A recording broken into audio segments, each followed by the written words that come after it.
What's up, guys? Welcome back to another episode of Sports Muscle Science. Today, since it's winter time, we know you guys are deep into your off seasons, try to make some gains coming into the spring for next year. So we're going to talk about how to bring up lagging muscle groups, how to bring up lagging body parts, and who better to ask than some of our pro athletes. And we're going to start from right to left. You guys want to introduce yourselves? So you, Michael. WBFF Pro, Michael Walden.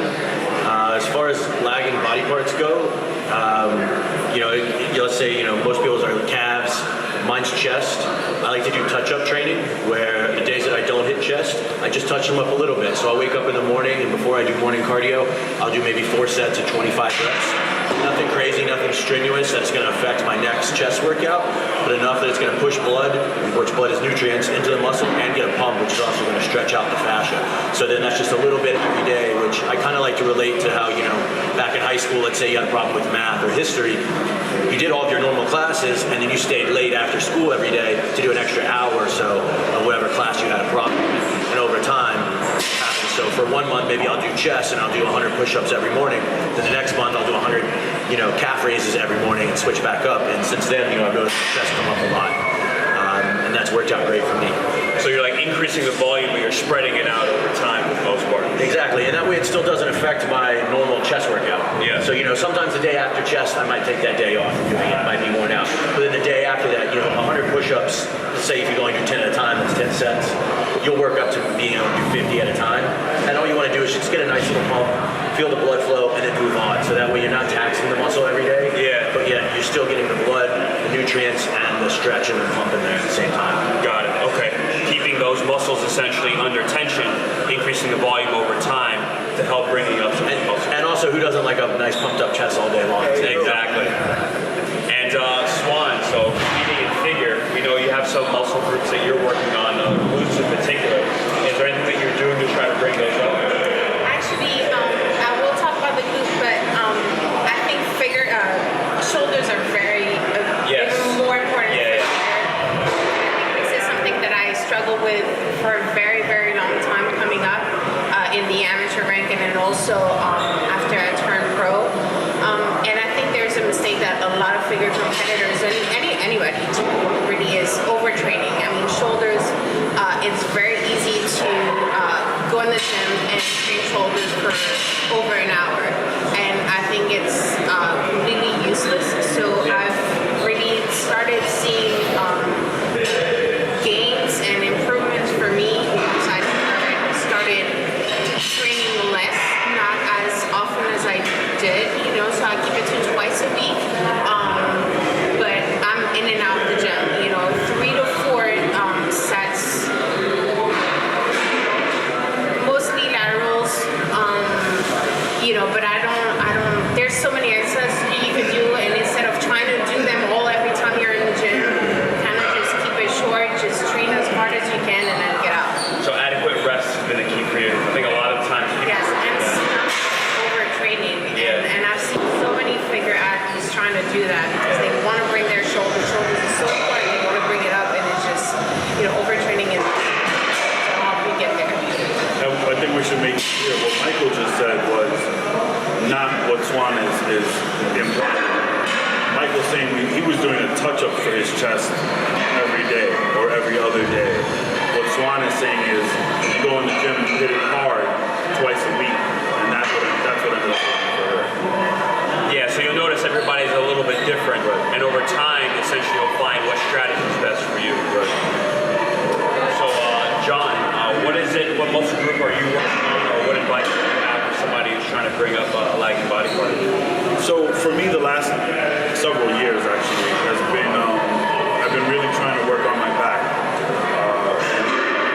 I think this past year I've made significant improvements from my backside, and I think a lot of it contributed to stepping away from, you hear a lot when you walk into the gym, leave your ego at the door.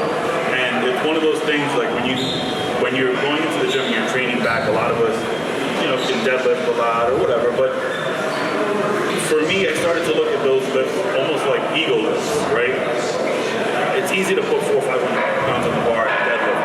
It's easy to put 300 pounds on a stack and, pull it down, but you're using all these other muscle groups to move that weight. So what ended up working for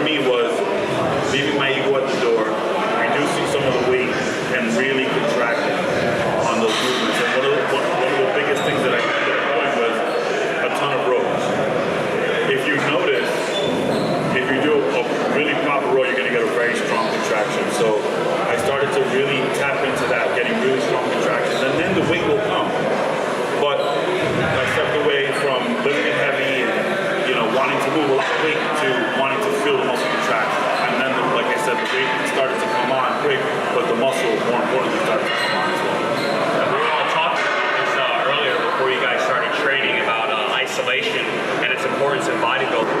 You know, it is important to build a strong base with compound movements, but then when it comes to targeting muscle, again, a lot of people, they don't leave their egos at the door. They start lifting weights with a lot of other body parts than the one that they should be focusing on.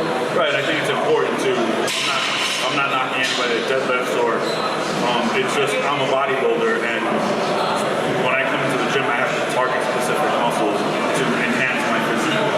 And if my back needed work, I needed to find a way to enhance that part and make it one of my strengths. And that's just what ended up working for me. So those of you out there that like to deadlift and stuff, I'm not knocking you, keep deadlifting if it works for you, but for me, that's what it's working.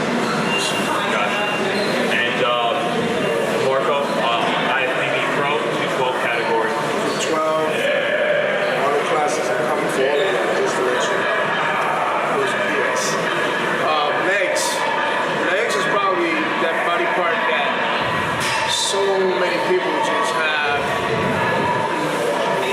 their own type of style, their own type, their own sense of comfortability. And for anybody that's trying to bring their legs up, what I would focus on the most is being comfortable. That's first and foremost. I find the average person that squats based on something he might see, another athlete that might train a certain way because they have big legs and maybe squat very narrow. They think that is the answer. The answer is, first of all, being very, very comfortable in the movement, because if you're not comfortable, you will never be able to maximize any kind of exercise, especially the legs, because it's such a complete movement from head to toe. So the first thing is being comfortable, and just like John said, leaving your ego at the door. I've been squatting 5 plates for God knows how many years, and they haven't gotten an inch bigger. So, the idea is finding a different approach. Focus on the pump, focus on the contraction. If you're just moving stuff or you're squatting heavy as hell, and for some reason you just still don't feel that engorgement in your legs, then clearly that's not the answer. You want to find movements that will allow you to feel a tremendous amount of fullness inside the quads, which will require a lot of variation. So don't just do the same things over and over, Try to give yourself different angles and really focus on a very complete workout for the legs, calves, hamstrings, narrow squatting, wide squatting, plie squatting, Look for all the angles and you'll see that body part will come up. But you have to be comfortable. You can leg press 1,000 pounds, but you can't squat it. Why is that?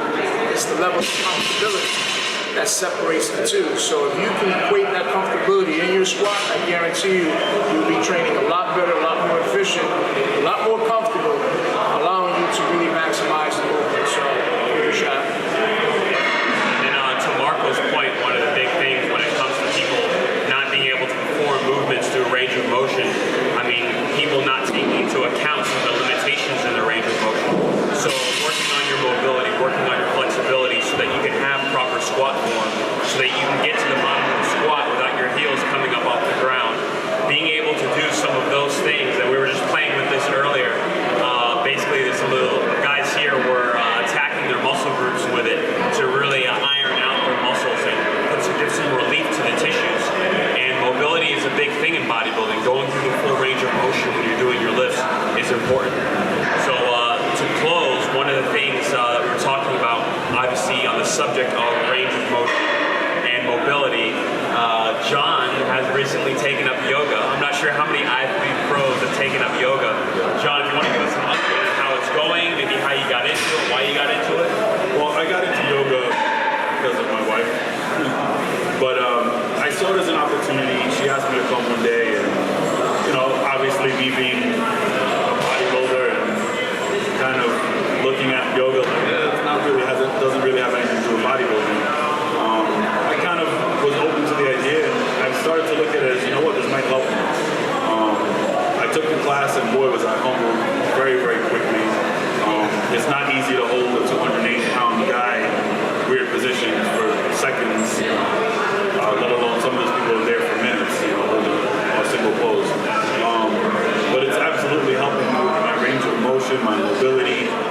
Sorry about the transition there, guys. They actually started playing the music again for the lifters, so moved into the back room to finish the last part of our segment.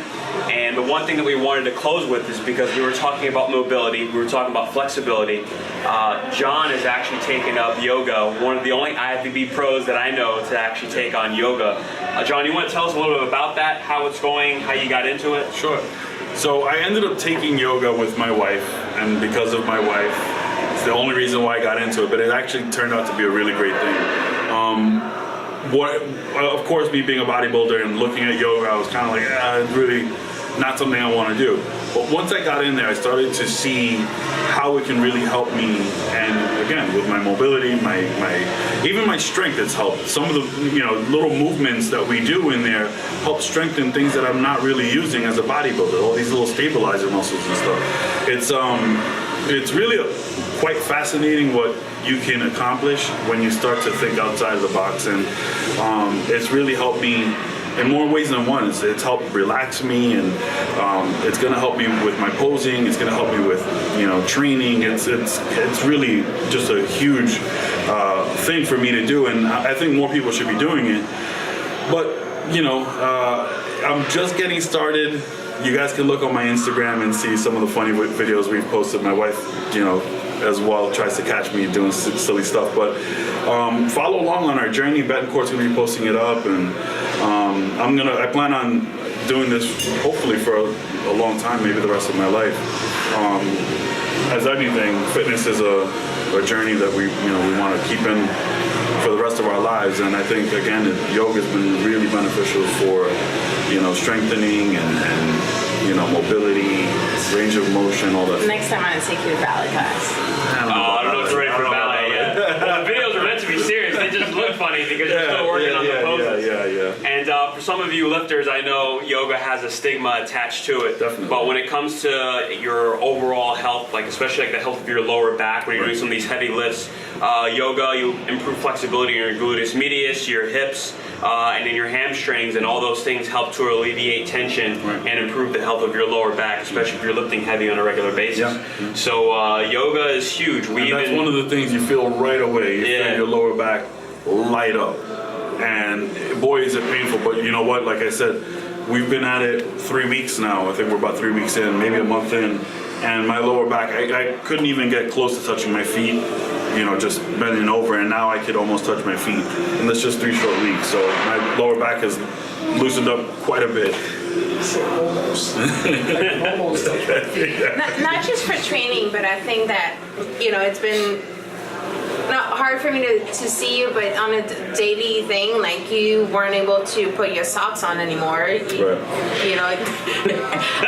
mean, and I know he's not the only one. It's true. Putting his shoes on is I see him struggle every day. I had to do it in reps. That's it. Usually, shoes was usually about a 5 rep thing. It took me about 5 reps to put the shoe on. And tie. It wasn't just putting the shoe on it. It was 5 reps with tying. And you're missing it. These guys back here, they're doing their own renditions of John putting on his socks. That's how you get your abs done. Yeah, they're crunches. That's exactly what it was. That's my excuse for it. So can you show us your favorite yoga pose? What is your favorite yoga pose? I'm gonna try and do it. I'll do this thing. Hold on. What is this thing called again? Half moon. Half moon. Here we go.